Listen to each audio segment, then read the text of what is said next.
Subscribe करें हमारे YouTube channel साधना gold को और पाएं वीडियो सबसे पहले। और हाँ, बेल आइकन दबाना ना भूलें। कि हम कर्म कैसे करें, तो 3 प्रकार के कर्म है, लौकिक, पारलौकिक और अलौकिक। लौकिक कर्म वो है जो कि लोक में उसका फल मिलेगा, अच्छा या बुरा, पुण्य या पाप। लौकिक पुण्य होते हैं, कुछ लौकिक पाप होते हैं। मैंने आपको गाली दे दी, इस समय आपने 4 मुझको सुना दी, अब हमको यही दंड मिल गया। ये लौकिक गाली थी, लौकिक कर्म था, इसका परलोक में दंड नहीं, क्योंकि मैंने आपको सुना दिया, 4 आपने सुना दी, चलो हो गया, अदला बदली हो गई। मैंने आपको अपने बेटे के विवाह में बुला लिया, खिला पिला दिया, आपने अपने बेटे के विवाह में मुझको बुला लिया, आपने खिला पिला दिया, तो ये परलोक में इसका कोई फल नहीं, यहीं पर बराबर हो गया।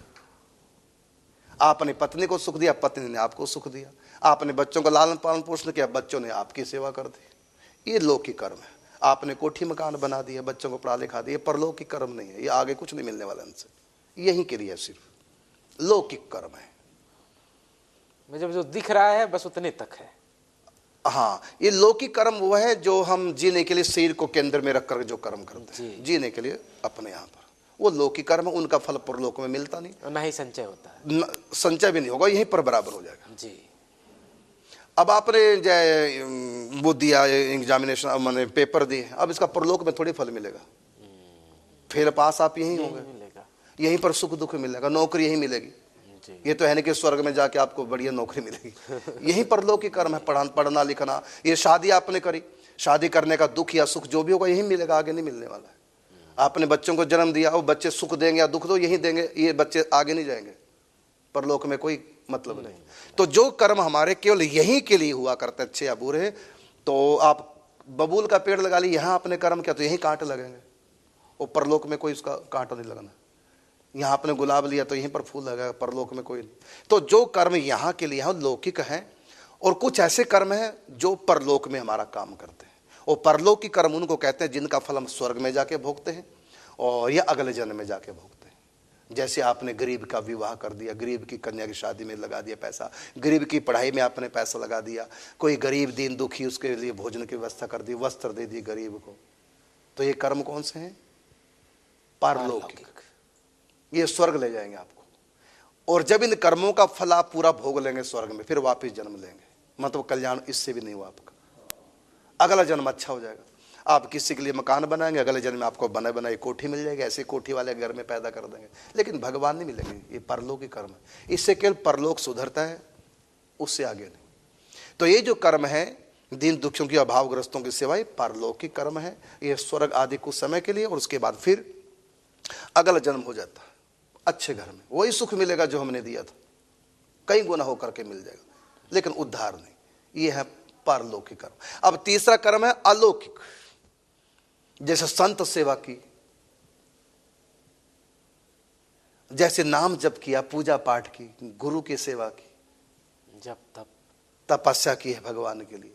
तो भगवत प्रीत्यर्थ कल्याण के लिए जो हम कर्म करते हैं, पूजा पाठ, व्रत, जप, दान पुण्य, तीर्थ यात्रा, ये जो हम कर रहे हैं, ये है अलौकिक कर्म, इसका फल भगवान।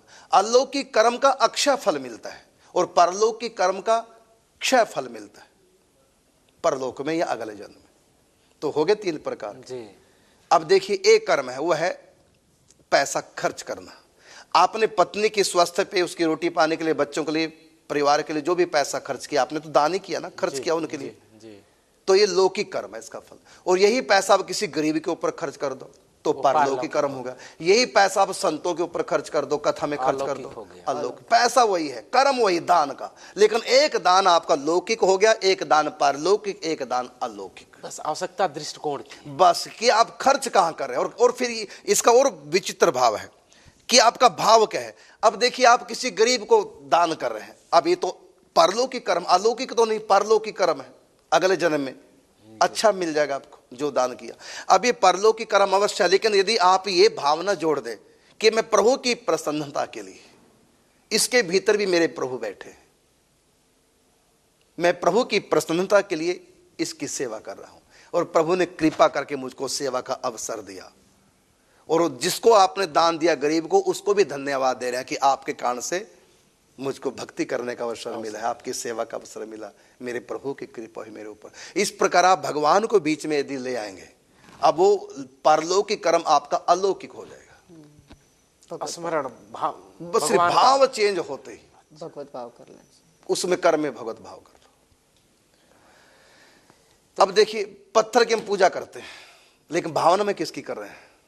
परमात्मा। वो भाव के कारण से वो अलौकिक हो जाएगा, और प्रत्यक्ष में देखोगे तो लौकिक कर्म है जी, लेकिन भाव अलौकिक। लेकिन भाव अलौकिक होने से वो लौकिक कर्म भी अलौकिक हो गए। ऐसी पति में परमेश्वर का भाव कर लिया, अब वो पतिव्रता कहलाएगी। अब भाव अलौकिक होने से वो लौकिक कर्म भी उसका भगवत प्राप्ति कराने वाला कल्याण का हेतु बन जाएगा।